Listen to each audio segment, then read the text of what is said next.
Hey guys, we are going to make a Chinese vase filled with cherry blossoms. So I'd like for you to eyeball your paper and mark about the halfway mark right there.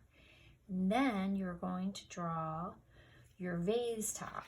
So your handout has a couple different shapes, and at each shape at the top is where our branches are going to come out. So what I'd like you to do is I'd like you to make however wide that vase is going to be, mine's going to be about that way, to do an oval. So I'm going to start by making an oval, and then I'm going to have the rest of my shape of my vase. And I think I'm going to make it so it needs to be symmetrical. It's part of the important part of the vase.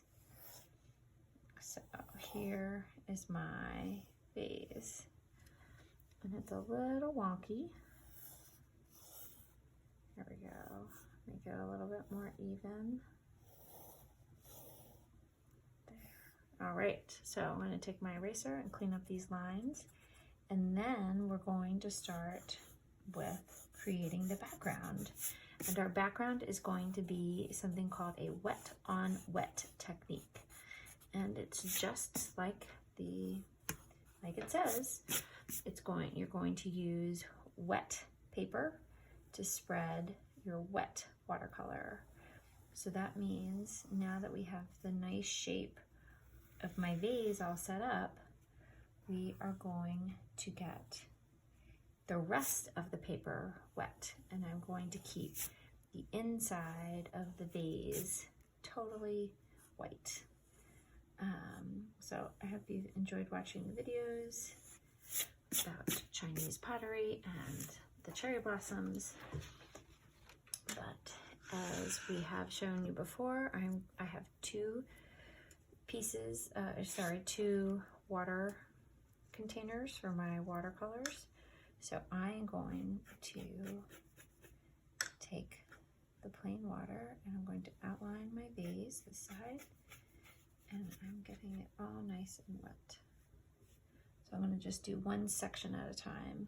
So now I'm going to take my paint and get lots of pigment on my paintbrush, and I'm going to spread the pigment. And see how much easier that spreads because the paper is already wet. And so what I'd like to do is I would like to sort of meld the colors together. So that means I'm going to get another section of my paper wet.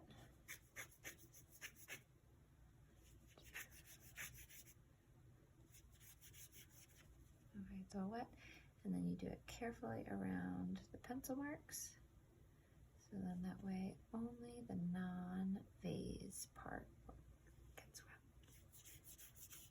wet. All right, here, all set. So I wanted some blue in here as well. And I wanted the colors to sort of blend together.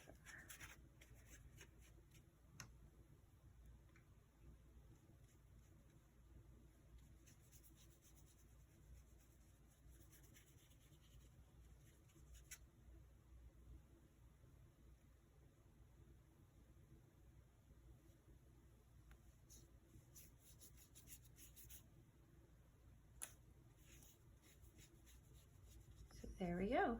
Our first step is all finished. Our background is all set up. I am going to make it a little bit darker right here at the bottom, just so then that way the vase isn't totally floating. All right, so we're all set.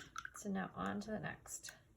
You may need to take a minute and let this dry, but we are going to use our blue markers and we are going to outline the vase, and we are going to put in lots of patterns. So you can have bands around the top and the bottom, maybe in the middle too.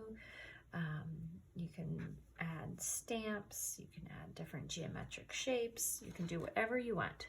but we are going to decorate this vase so it looks amazing.